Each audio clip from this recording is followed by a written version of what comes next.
Assalamualaikum warahmatullahi wabarakatuh. Alhamdulillahirobbilalamin. Wassalatu wassalamu ala asyrofil mursalin wa ala alihi wa sahbihi ajmain. Amma ba'du. Pertama sekali marilah kita mengucapkan rasa puji dan syukur kehadirat Allah Subhanahu wa taala, di mana pada pagi yang berbahagia ini kita masih diberikannya berupa nikmat kesehatan dan kesempatan sehingga kita dapat hadir di SDN Rekomendasi Penyampaian dalam rangka melaksanakan kegiatan rutin kita itu dalam hal proses belajar mengajar seperti biasa. Seterusnya selawat barangkali dan salam marilah kita kirimkan buat junjungan Nabi kita Nabi Muhammad Shallallahu Alaihi Wasallam, yang mana beliau adalah panutan bagi kita umat Islam yang telah membawa umatnya dari alam kebodohan sampai kepada alam yang ilmu pengetahuan yang penuh dengan teknologi seperti yang kita rasakan pada saat sekarang. Ya, sama-sama kita hormati Bapak Ketua Komite SDN Rekomendasi Penyampaian. Seterusnya yang sama-sama kita hormati Bapak Kepala Sekolah SD Negeri Rekomendasi Penyampaian. Seterusnya Bapak Ibu seluruh karyawan SD Negeri Rekomendasi Penyampaian serta perwakilan wali murid dan perwakilan dari murid SD Negeri Rekomendasi Penyampaian. Sekali lagi kami ucapkan terima kasih atas kehadirannya. Adapun maksud dan tujuan kegiatan kita pada hari ini adalah tentang sosialisasi pemetaan aset yang ada di sekolah kita, yang mana dalam sosialisasi aset ini nantinya ada 7 aset yang akan disampaikan atau modal yang akan disampaikan di sini. Kemudian nanti akan kita ambil satu aset mana nanti yang akan kita kembangkan di sekolah ini.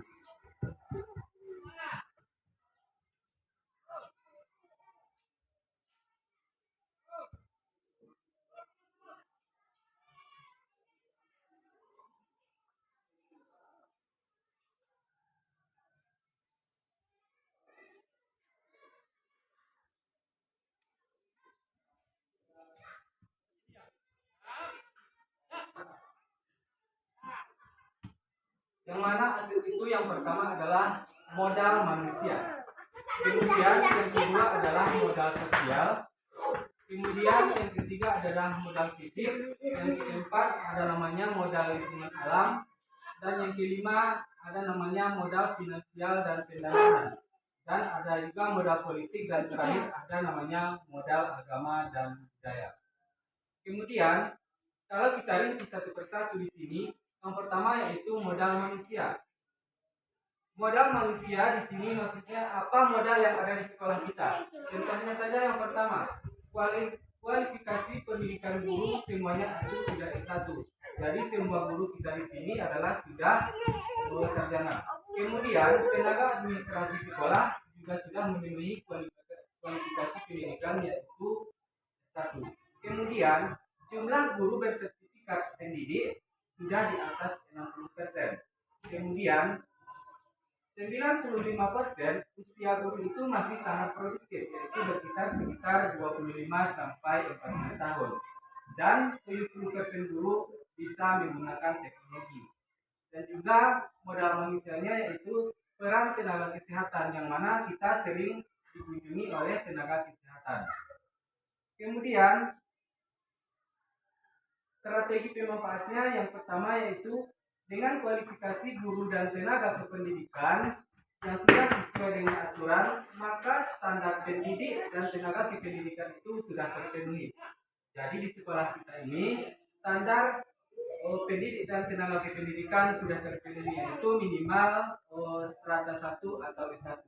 Kemudian guru yang profesional itu dapat membawa dampak yang signifikan dalam proses pengelolaan pembelajaran yang lebih baik sesuai dengan tuntutan kurikulum yang ada pada saat ini. Seterusnya, dengan guru yang usia produktif, mereka akan mampu untuk mengoperasikan teknologi informasi yang membantu dalam kesiapan pengelolaan pembelajaran. Dan yang terakhir, kepedulian tenaga kesehatan terhadap kesehatan siswa di sekolah berupa pemberian pil penambah darah dan penjaringan kesehatan terhadap siswa. Itu adalah modal manusia. Ini adalah gambaran dari modal manusia. Kemudian yang kedua namanya ada modal sosial. Apa aset yang kita miliki? Yang pertama, kelas parenting bersama orang tua. Kita pernah melaksanakan kelas parenting bersama orang tua, yaitu kelas penghubung antara pihak sekolah dengan orang tua tentang proses pembelajaran yang diberikan di sekolah yang akan disampaikan nanti kepada orang tua. Kemudian berkolaborasi dengan organisasi pemuda dan masyarakat atau juga dengan tokoh masyarakat. Dan yang terakhir adanya organisasi. Ada organisasi K3S, kalau kita di SD ada MKKS, untuk tingkat SMP SMA ada namanya MGMP, dan juga kita termasuk di dalam anggota PGRI. Kemudian strategi pemanfaatannya itu terjalinnya kerjasama yang baik antara orang tua dengan pihak sekolah dalam meningkatkan kualitas pembelajaran yang ada di sekolah. Kemudian yang kedua, apabila kita berkolaborasi dengan organisasi baik pemuda atau tokoh masyarakat, maka akan terjamin keamanan dari masyarakat sekitar yang meningkatkan karakter siswa. Kemudian dengan adanya organisasi KKS atau PKKS atau KKG dan PGRI, di sini strategi pemanfaatannya akan terjalinnya kolaborasi di kalangan para guru dan kepala sekolah, sehingga nanti akan mempermudah pertukaran informasi dan untuk meningkatkan kualitas pendidikan yang berdampak pada murid. Ini adalah dokumentasi kegiatannya. Kemudian modal sosial. Modal sosial tentunya dengan organisasi masyarakat, tokoh pemuda, dan juga pihak kepolisian. Kemudian yang ketiga ada namanya modal fisik. Modal fisik berupa asetnya yang pertama yaitu letak sekolah kita itu yang sangat strategis, maksudnya jauh dari kebisingan atau keramaian. Kemudian dekat dengan fasilitas kesehatan itu berupa posko. Kemudian lapangan olahraga dan peralatan olahraga yang mendukung. Bagaimana strategi pemanfaatannya? Itu yang pertama, sekolah mudah terjangkau oleh siswa dan menjadi sekolah favorit bagi siswa, karena merupakan satu-satunya sekolah yang ada di Kejorongan ini. Kemudian akan membantu warga sekolah dalam bidang kesehatan dan akan memudahkan siswa melakukan praktik kegiatan keolahragaan dan ekstrakurikuler karena memiliki fasilitas lapangan olahraga yang memadai. Kemudian modal lingkungan atau alam. Hasilnya yang pertama yaitu memiliki lokasi sekolah yang sangat luas, di mana sekolah kita adalah satu-satunya sekolah yang memiliki lokasi yang luas di Kecamatan Dua Kutu. Kemudian kita memiliki area yang segar dan bersih karena kita letak sekolah kita terletak di pedalaman yang dipenuhi dengan hutan-hutan. Kemudian memiliki lingkungan yang jauh dari keramaian dan memiliki sumber daya alam yang bisa dimanfaatkan oleh masyarakat, seperti contohnya sekarang adalah tambang emas. Strategi pemanfaatannya menciptakan suasana belajar yang nyaman dan kondusif. Kemudian menyediakan kegiatan luar ruangan, belajar di alam serta aktivitas lainnya yang dapat meningkatkan keterlibatan siswa dalam proses pembelajaran. Kemudian yang kelima adanya modal finansial dan kendaraan. Itu ada dana bos, kemudian ada berinfak. Ini kalau di sekolah lain ini ada, tapi kalau di sekolah kita cuma ada dana bos. Dan strategi pemanfaatannya membiayai kegiatan sehari-hari seperti gaji guru, staf, perawatan fasilitas sekolah, dan juga pembelian perangkat ajar dan memastikan kelancaran nasional dan berkelanjutan proses pendidikan yang berdampak bagi para murid akan tercapai. Kemudian adanya modal politik, yaitu aset yang pertama Pergub tentang larangan memungut dana dari komite.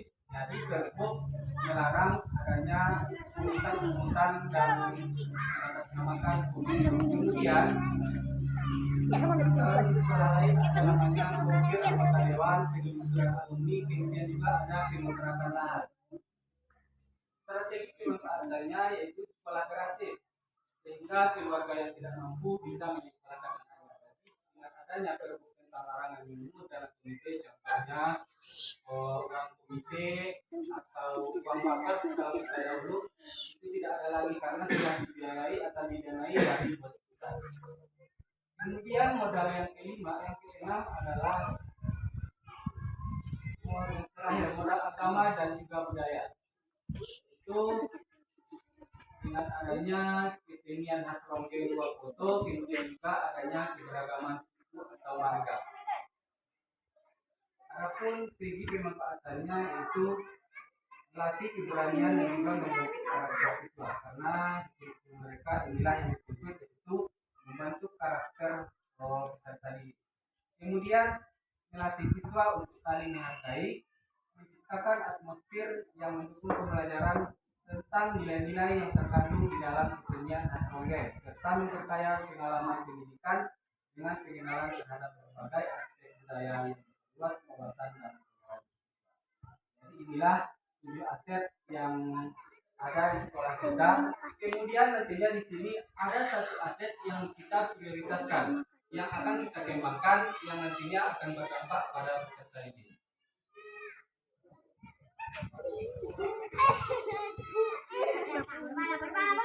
Adapun rencana pengembangan program sekolah yang berdampak pada murid itu sesuai dengan program PURPA, yaitu kreatif dan unggul bersamakan Pak. Bagaimana kutipan dari Nadiem Makarim, perubahan itu tidak dapat dimulai dari atas semuanya, berasal dari berawal dan berakhir dari guru. Jangan menunggu ada aba-aba, jangan menunggu perintah, ambillah langkah pertama. Jadi istilahnya di sini kita tidak menunggu, tapi kita harus menjemput bola. Kemudian program sekolah yang ingin dikembangkan yaitu program berbasis digital yang memanfaatkan aplikasi Canva untuk meningkatkan motivasi siswa dalam belajar. Maksudnya di sini adalah kita mendesain perangkat pembelajaran mulai dari bahan ajar, media ajar, kemudian KPD, kemudian asesmennya itu kita menggunakan aplikasi Canva. Jadi dengan demikian motivasi siswa nanti akan menjadi meningkat dan minatnya untuk belajar juga akan bertambah karena kita mendesain perangkat pembelajaran dengan menggunakan perangkat teknologi. Kemudian latar belakangnya, mayoritas guru SMK di Provinsi Surabaya memiliki laptop pribadi. Kemudian pada saat ini pemanfaatan TIK menjadi media yang wajib dalam pelaksanaan pembelajaran, dan juga pembelajaran klasikal secara terus-menerus membuat siswa merasa bosan. Jadi pembelajaran seperti yang sering kita lakukan itu hanya memanfaatkan media cuma papan tulis, itu akan membuat peserta didik bosan dan jenuh di dalam pembelajaran. Jadi aplikasi Canva ini adalah salah satu motor penggerak untuk meningkatkan motivasi dan minat siswa di dalam proses pembelajaran. Kemudian adapun tujuan program ini yang pertama mewujudkan pembelajaran yang berpusat pada murid. Jadi segala pembelajaran pada kurikulum mereka ini pusatnya adalah bertujuan pada murid. Kemudian di sini dengan program PURPA tadi itu akan meningkatkan minat belajar murid dan mengenalkan pemanfaatan aplikasi Canva dalam proses pembelajaran kepada murid. Dan yang terakhir, mengoptimalkan pemanfaatan gadget untuk pembelajaran atau juga pemanfaatan laptop untuk proses pembelajaran. Itu adalah tujuan programnya. Kemudian capaian dan langkahnya, yang mana program PURPA ini dapat meningkatkan keterampilan dan kreativitas kita sebagai guru dalam merancang media dan bahan ajar yang menarik sehingga dapat meningkatkan motivasi siswa dalam mengikuti proses pembelajaran. Dan adapun langkah-langkah dalam pelaksanaan program tersebut adalah melalui tahapan kerja, ada namanya tahapan kerja. Yang mana kerangka bakti itu B-nya itu adalah kita membuat pertanyaan, itu bagaimana cara meningkatkan kemandirian, kemudian kreativitas dan minat murid dalam proses pembelajaran. Kemudian tindakan yang dilakukan yaitu berdiskusi dengan kepala sekolah, dengan rekan sejawat dan juga pengawas untuk meningkatkan kemandirian, kreativitas dan juga minat murid dalam proses pembelajaran. Kemudian tahapan yang kedua, ambil pelajaran, di mana aktivitas apa saja yang dapat meningkatkan kemandirian, kreativitas dan juga minat murid. Kemudian B-nya itu gali mimpi, seperti apa bentuk program kegiatan yang dapat meningkatkan kemandirian, kreativitas dan minat murid.